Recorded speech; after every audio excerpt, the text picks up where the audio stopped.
and welcome to the Pink Hair Girl podcast. As you can see, if you've been a regular watcher of the podcast, I'm in a rather different location this time as to my usual living room at home.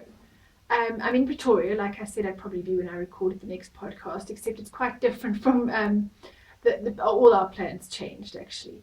For those of you that follow the podcast, my group, or Instagram and whatever, will know that my mom's not very well, and so when my dad and Caleb were due to go overseas and I was coming up to Pretoria to stay with my mom actually got pneumonia and landed up in hospital, and so my dad had decided to postpone the trip, that he didn't really want to go overseas with her being so unwell.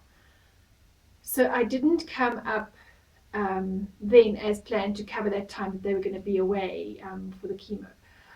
But when she'd come out of hospital after the pneumonia, I came just for a week without the children, just to see her before she had her next chemotherapy.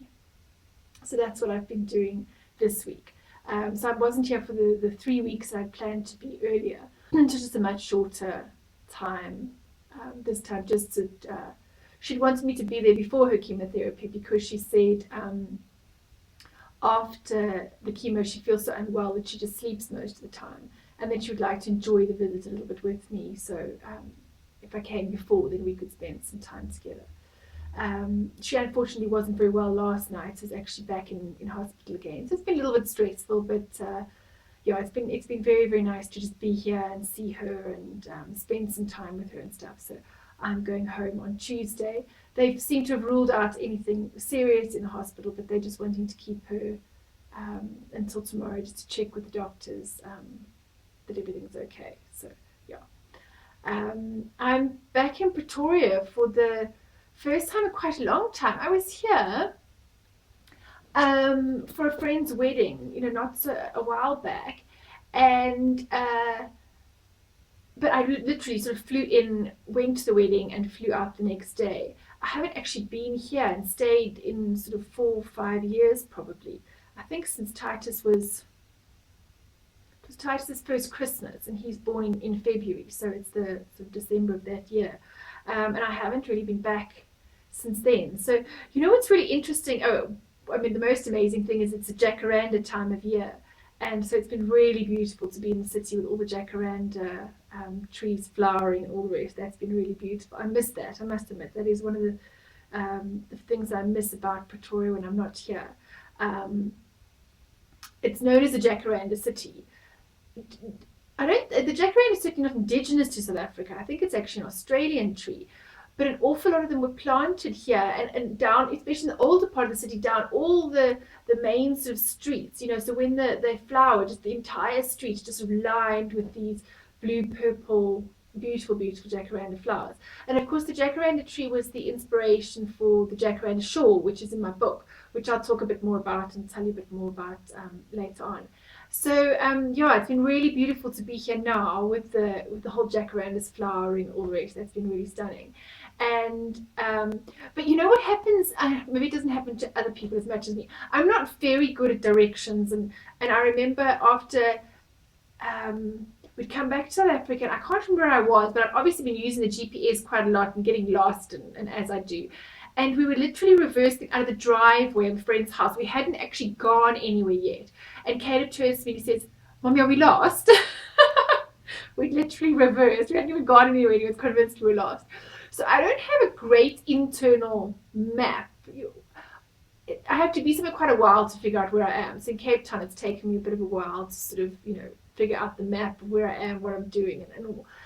But so it was interesting to be here and to know the place where I wanted to go, but to forget exactly how the two places were connected, how you got there. And then of course, as soon as you see it, then of course it all fits, the pieces of the jigsaw all fit into place. And then a couple of routes to get there. Having lived somewhere for a long time, my whole life I'd lived in Pretoria, you kind of know all the back routes and things like that. So it's really interesting to watch the internal map in your mind sort of fit back together in driving around and going places and stuff. Yeah, so I'm flying back on Tuesday, so it's just a really short visit, and I'm hoping my mom is going to be a bit better before I go, and that she's going to then be having her next chemo. She's had a bit of a tough run of it. She's been in hospital twice, and this has only been the first chemo cycle so far, so that's been a bit tough.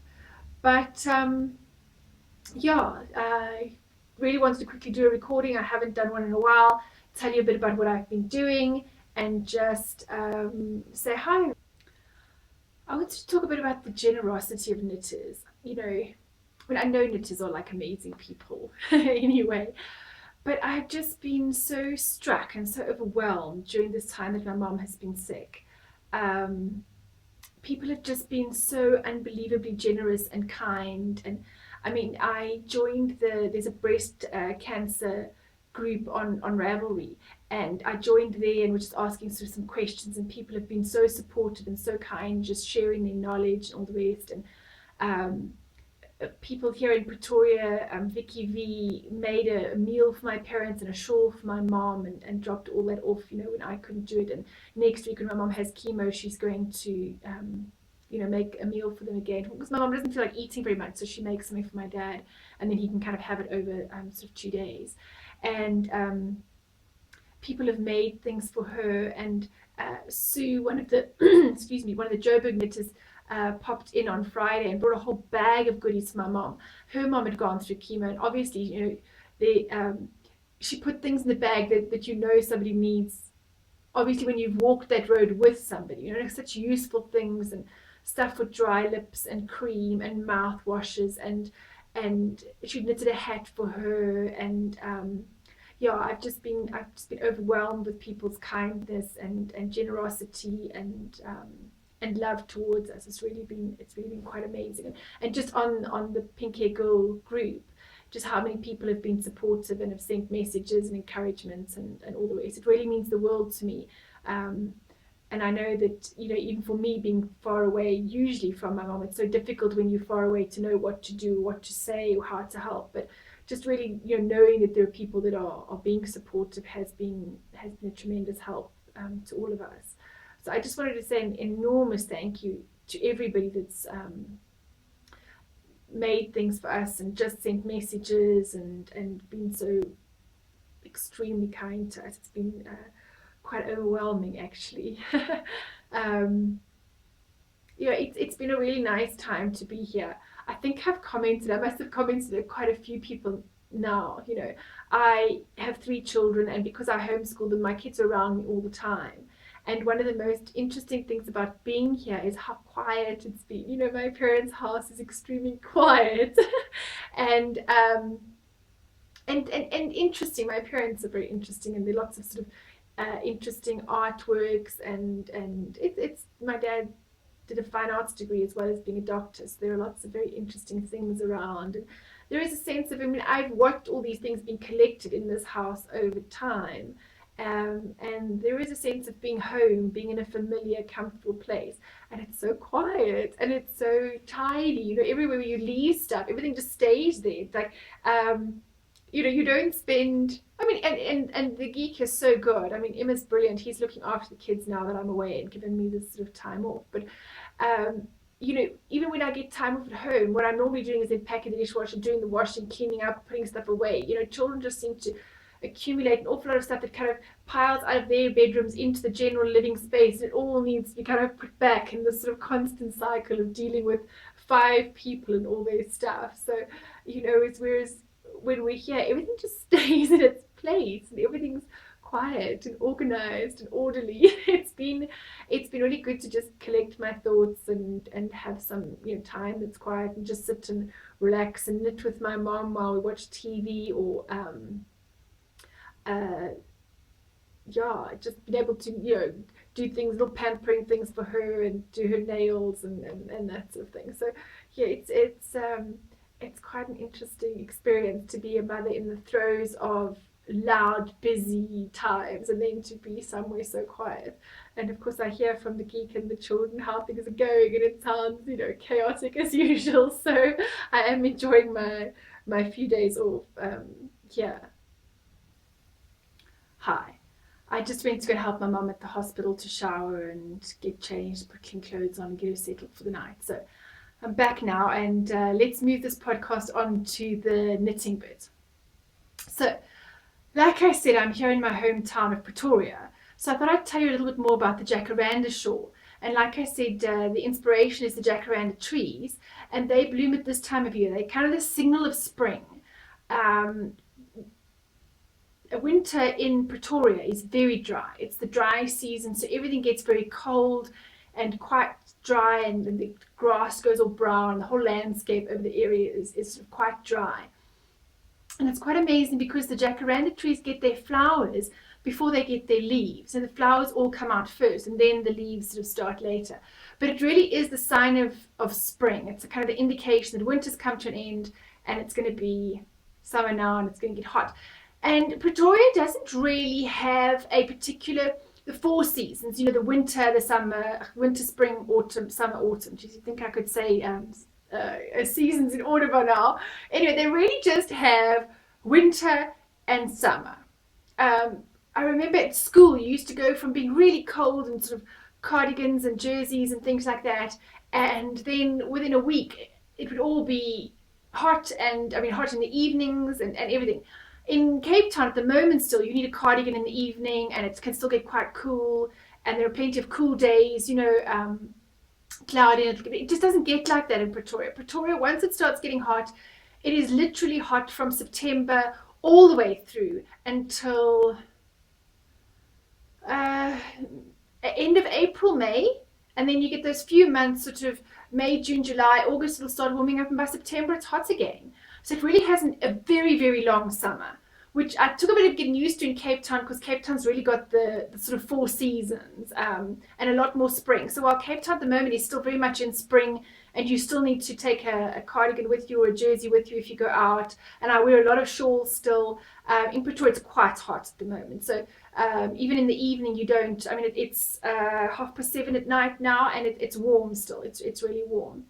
So this is my hometown of Pretoria. It is actually one of the capital cities in South Africa. The capitals are Pretoria and Cape Town. And then the parliament spends half the time here and half the time in Cape Town. And the big union buildings and the parliamentary buildings are all here in Pretoria. It's not got an awful lot else to say for itself besides that. I mean, if you've lived here and you've grown up here, then obviously it's got a sense of familiar.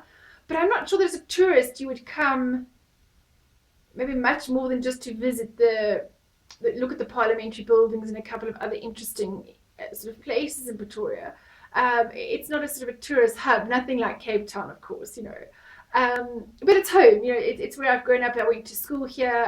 I've lived here the majority of my life. So I really wanted to include the Jacarandas and Pretoria into the book. So for those of you that don't know or that are new to the podcast, I have written a book about South Africa. It's called MZANSI, which means south in Zulu and in Xhosa. The south as in down below, which means often used for the south in South Africa. So MZANSI, South Africa on my needles, is kind of like places and scenery and landscape in South Africa that then inspired patterns, you know, my interpretation in knitting. So anyway, Jacaranda is the one that's based on the jacaranda flowers that bloom now this time of year. So it's a basic, you know, triangular shawl, and this one I've done in lace weight. I've done this in Hartlam's darling lace, which is, let me see, I wrote it down here, which is 70% alpaca, 20% silk, and 10% cashmere. So it's got an absolutely luxurious feel to it. And the alpaca is it's a very, very soft. I often find I can sometimes find alpaca a little bit scratchy, but this isn't at all. And it's knitted on a bigger needle, so it's got a good drape to it. And then there's a simple lace repeat at the end, which is sort of, I don't have my normal mirror behind this because I haven't brought my whole setup. So I don't actually know what I'm showing you or if it's in focus. So we're just going to have to bear with me. Then it's kind of got this pattern which sort of looks like the dropping jacaranda flowers on the end. And the nice thing about this pattern is that I've made it totally customizable. So you can take the amount of yarn that you've got, and there are equations in the pattern to very simply calculate how you would do. So knit until you've used up this much of the yarn, 30%, until you've got 30% left.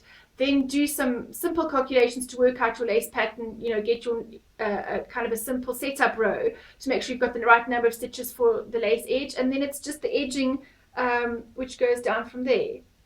So this is the Jacaranda shawl, and this is in the MZANSI book.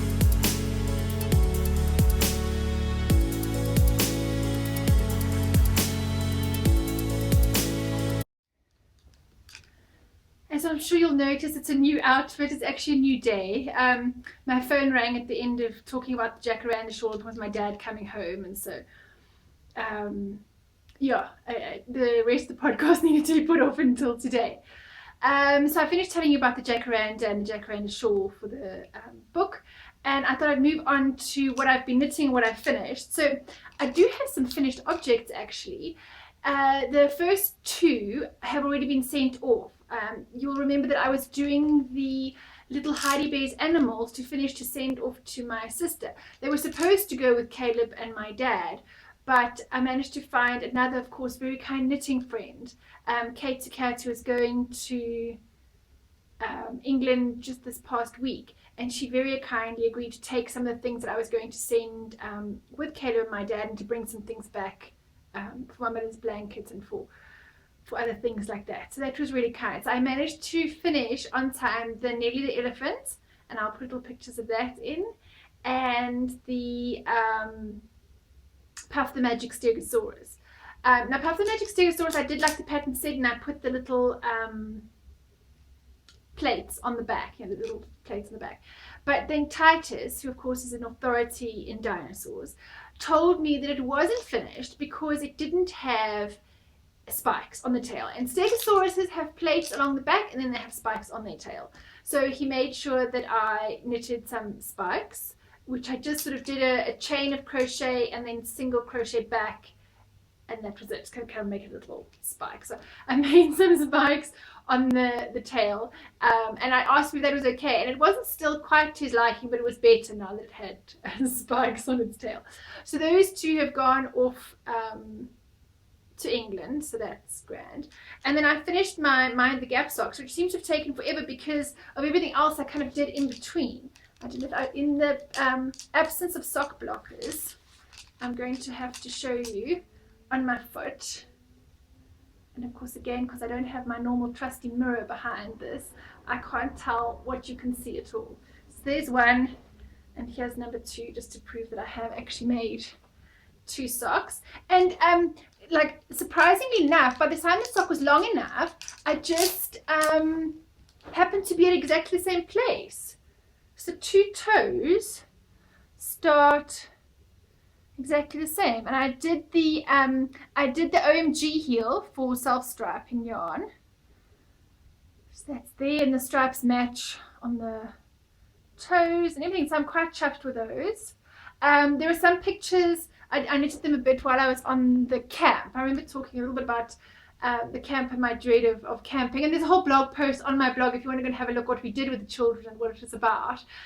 Someone asked, because I said we were actually in like tents, but they were on a platform, like on a concrete platform, and then the tent was pitched on there, and then there was a kind of a grass cover over that to look like a bushman hut, and then inside there were mattresses and duvets and pillows and a little light and all the rest. So I mean, it wasn't like pitch your own and sleep on the hard floor or anything, it wasn't quite that bad. So somebody asked me if it was glamping, glamorous camping. No, it certainly wasn't quite glamping, but it wasn't quite complete roughing it either. So it was somewhere in between, and it wasn't as bad as expected.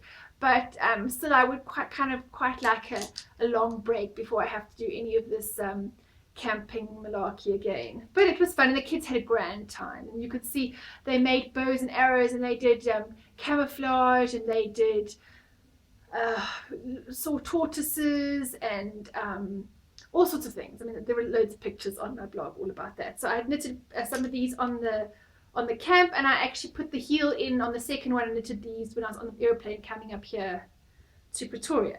So a pair of socks and two toys is my finished objects since I last spoke to you.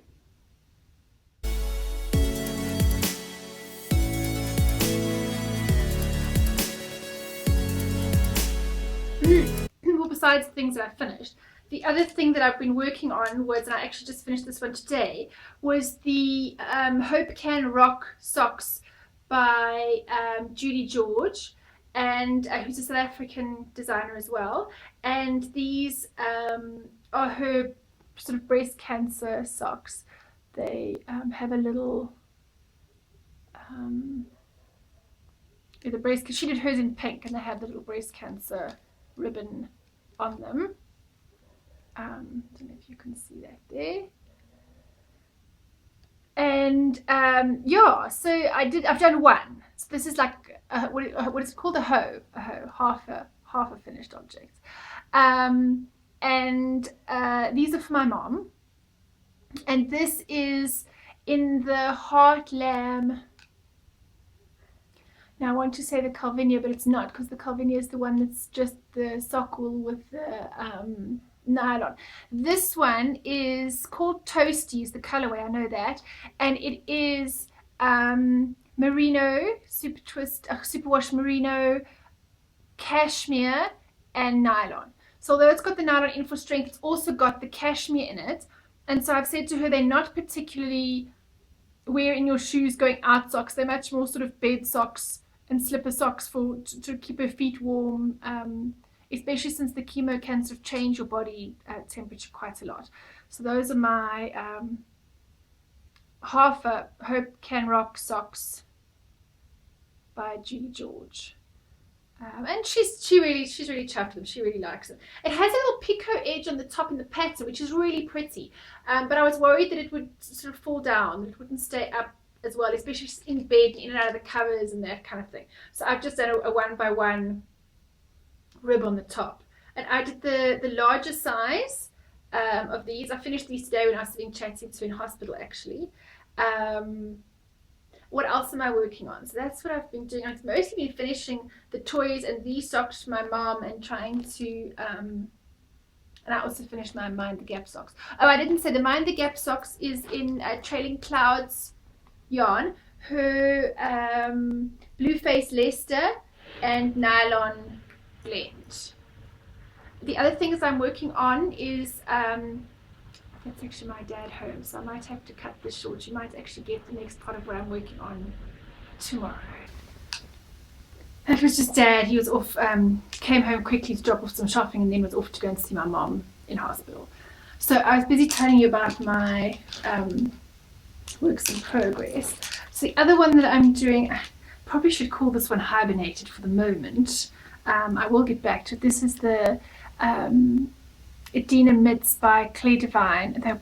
They're beautiful. I mean, they really are absolutely stunning. And they've got this beautiful cable up the thumb, and they're fantastic. And I just haven't, with finishing the toys and knitting all the stuff for my mom and all the rest, I just haven't really been paying these the attention they deserve. This is in, it was Claire's collaboration with Jess from Ginger Twist Studios, and this is the same yarn that she did hers in, which is a DK weight. This colorway is called Nerd Herd, which is why she thought of me, and the base is organic merino and mulberry silk, which is really lovely. So I really haven't, I can't show you any more on those. Those are no further than they were.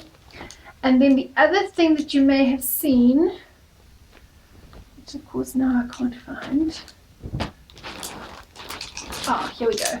Was the rhino mitts that I was doing, and I think I've only managed to put on a heart so far. That's as far as I've got. It's a lot of knitting and frogging and knitting and frogging, because figuring out the exact design, how exactly I want it. Yeah, I mean that's designing really. And yeah, I think I'm going to do a rhino on the one glove and then the little dog on the other one, and then people could choose. They could do 2 rhinos if they wanted or whatever, and then the inside will be more plain. I was thinking maybe of a dog paw print, but I'm not 100% sure yet, or whether to actually just do some more of this kind of you know, just pattern stitch on the middle. I'm not sure. So those haven't actually been having an awful lot of love either. So I mean, really the main thing that I want to get finished at the moment is to do the second one of these. And that is really all my works in progress at the moment. Right, so what else should we talk about? Let's talk about yarn, because everybody likes getting yarn. So my mom actually gave me this when I was here now. It's called Wendy Rome Fusion, a 4-ply, great for socks. It is 75% superwash. And then somewhere I did see that the other 25% was nylon. Oh, there we go. Yeah, 75% wool, 25% nylon. Doesn't tell you what the wool is. It's a fairly crisp sort of wool. And the recommended needle size is a 3¼ millimeter, or a US 3. So it's quite a lot bigger, you know, much bigger needle size than normal. And it is this kind of bluey purple, with then plied with either there's a bit of pink and a bit of red and a bit of yellow. So I think those will kind of knit up into stripes from what I can see on the other projects. And because it's got this kind of blue purple, I think I'm going to do my socks for the knit along for the book. I think I'm going to do it in these, actually. I think these can be kind of Jacaranda inspired socks, because it's got the kind of bluey purple, which is similar to the Jacaranda flower.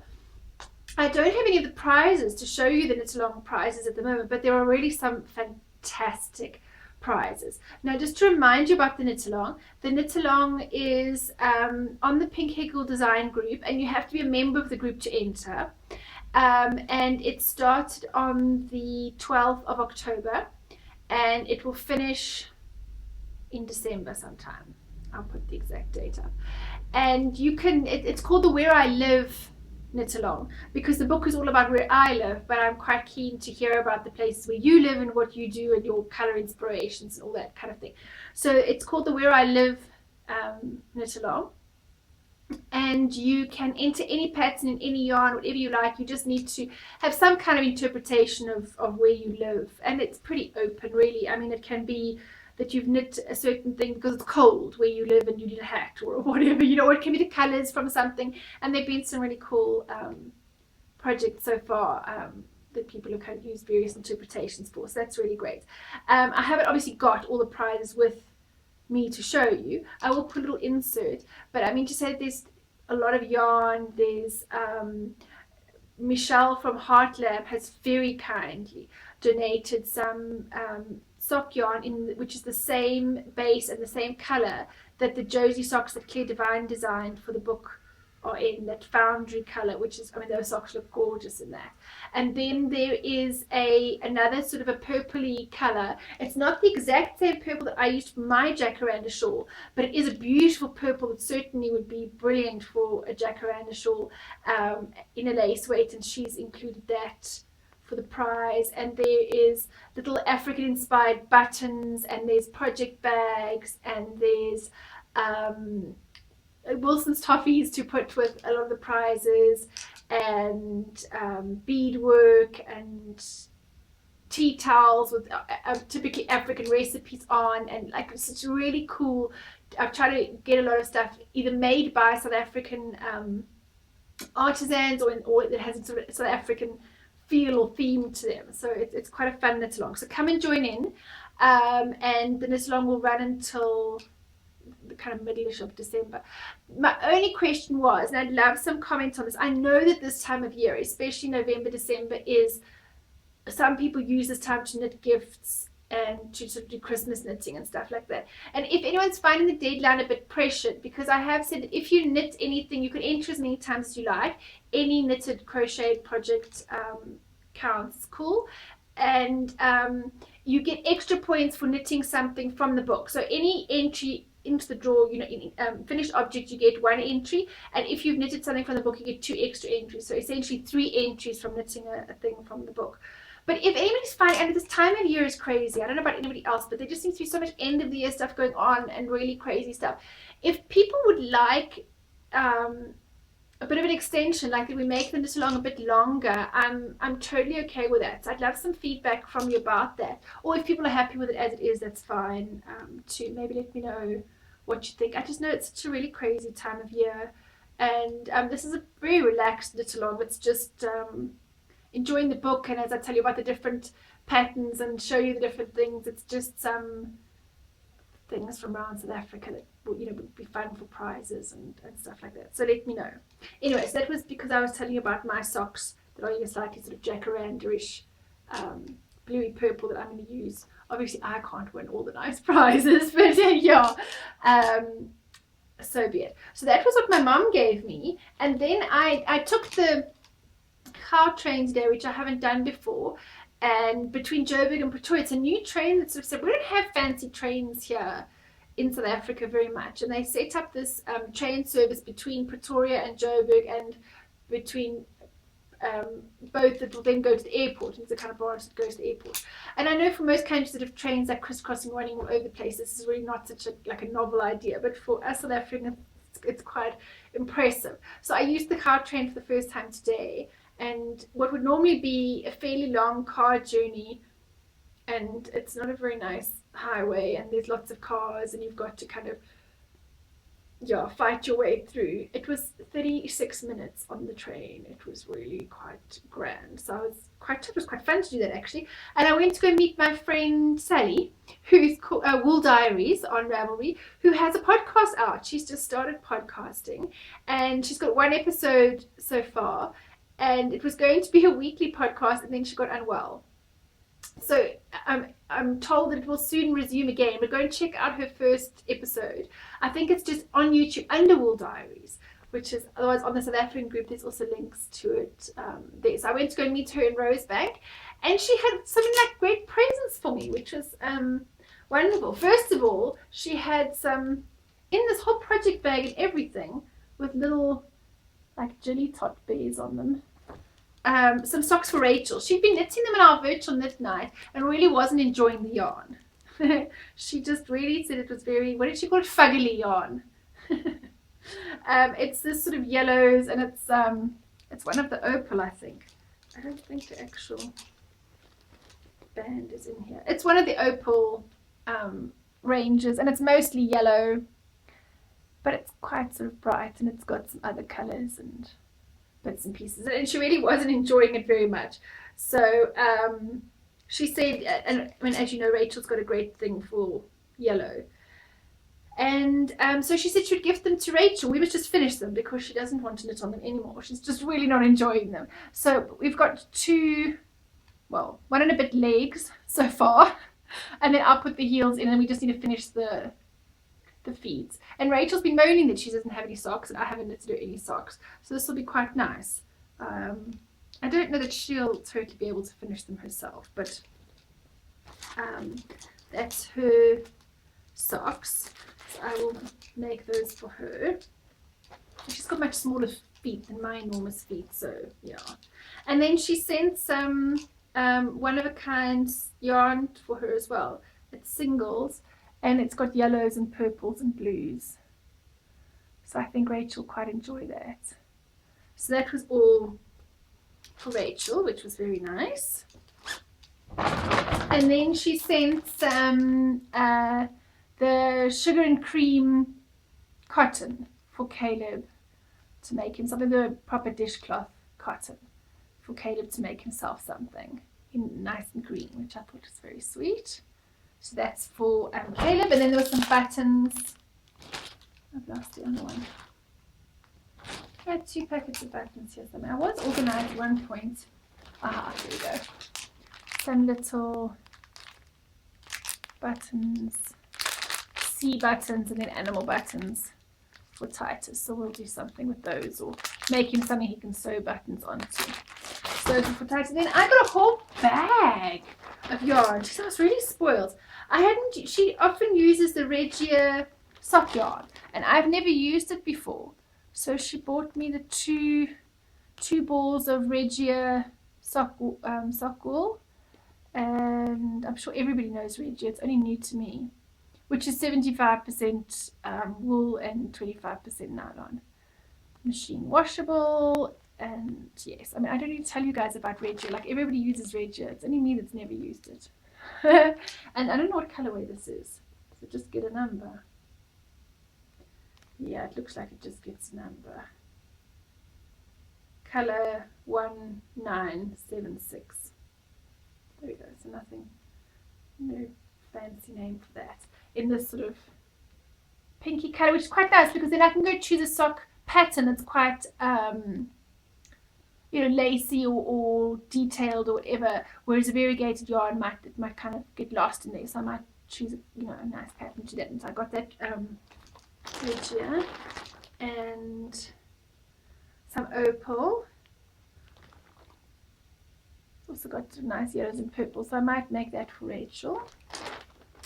And some more one of a kind in the singles, and it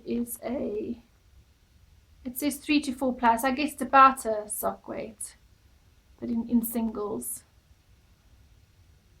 And that is in all sorts of interesting colors. Some purples here, and then it goes to sort of quite a deep red, some blues, yellows, greens, all sorts. And she said, well, she loved the colors, that it probably lent itself to a shawl or something like that, and she didn't really knit or wear shawls, so she thought maybe I could do something with that. And then some Noro. I've never knitted with Noro either. And what is this? Also singles. Although it says sock wool, I don't think you, I mean, it's got 70% wool and 30% nylon with quite a long yardage. Looks self-stripish. Not the softest, although apparently it does wash softer. So I don't know, maybe a shawl, or maybe, I don't think you can make socks from this. I mean, being singles, it is slightly thick thin. I mean, that strand there is a lot thinner than that strand there, for example. I don't know if you can see those two.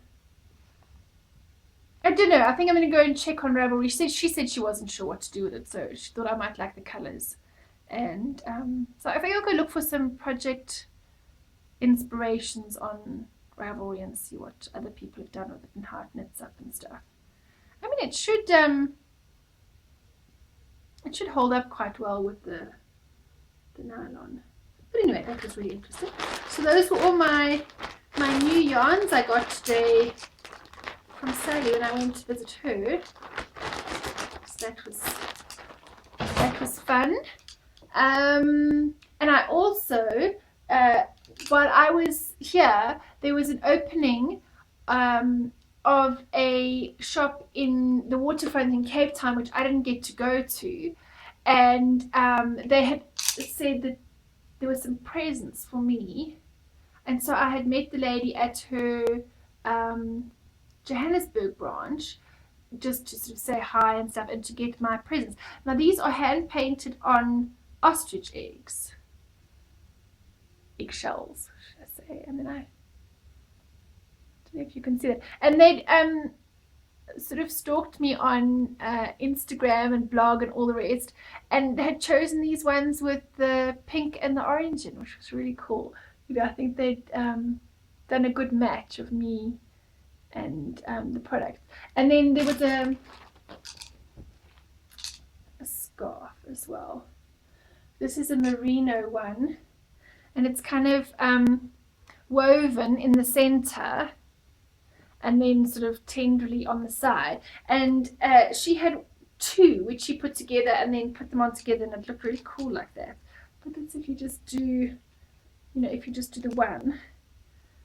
And actually, you know, it actually fluffs up quite a lot around your neck, you know, in all sorts of different colors. And this one is just in merino, but there's ones in mohair and some quite interesting stuff that she's done in collaboration with the lady that does the mohair stuff. She does all the ostrich jewelry, and the lady that she's working with does the mohair, and the mohair jackets and wraps.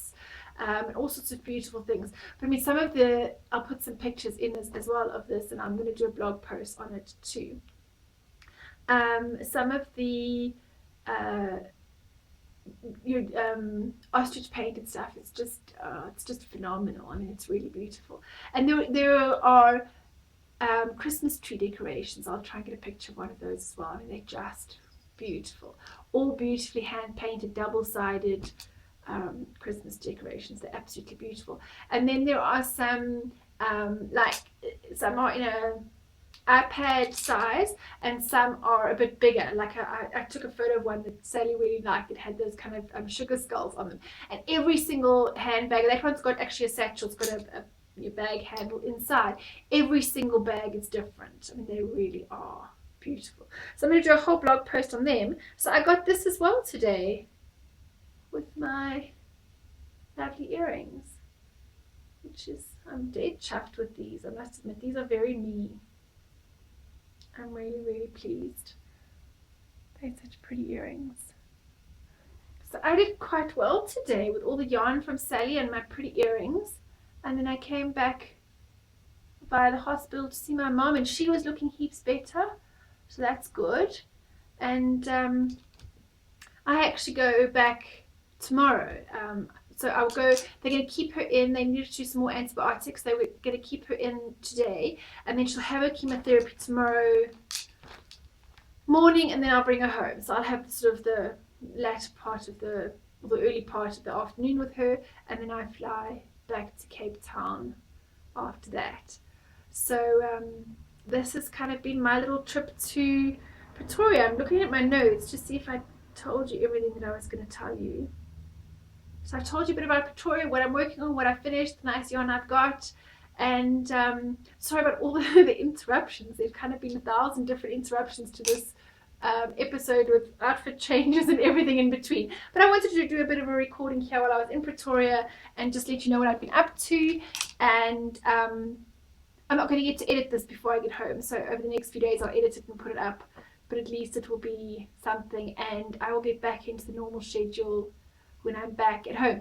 And yes, BZ Mama, I am going to tell you why I have pink hair. She asked the question of why I had pink hair, and on one of the earlier podcasts when I just redone my hair and it was all beautiful and pink and all the rest, you can see I'm wearing my scarf to kind of cover my roots at the moment.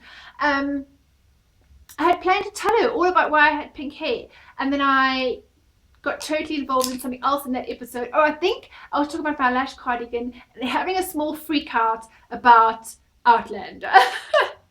Which, yes, if you I just kept going, and it's all right. So if you are having a freak out, I'm not giving anything away here, just keep going. Just keep going. It gets better. It's all right in the end. Still, your heart sits here the entire time, but it gets better. Anyway, so I got so distracted with all of that, I didn't tell you at all why I have pink hair.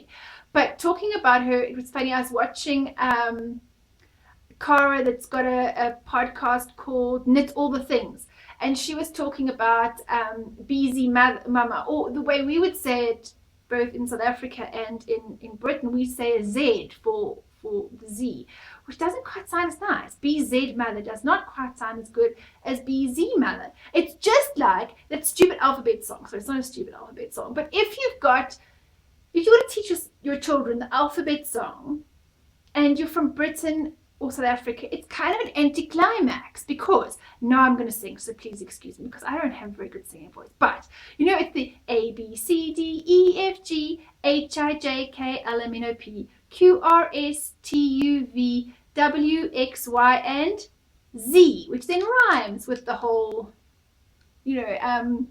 alphabet song. Except if you're in South Africa and in England, and then you have to go X, Y, Z. It's a little bit of an anticlimax, except we are right when there are zebras, they're not zebras. So anyway, BZ Mother, or Mama, I will tell you why I have pink hair in another episode, but I wait until my hair is all nice, and I'm planning to go and have it cut. I think I kind of want it a bit layered or something like that. So just to say, I haven't forgotten, but that the podcast with my mother being sick and being all over the place, it's kind of been a bit all over, but I am going to get to tell you eventually at one point why I have pink hair. So to everybody else, over and out for this episode, and you'll see me back when I'm in Cape Town next time. Bye.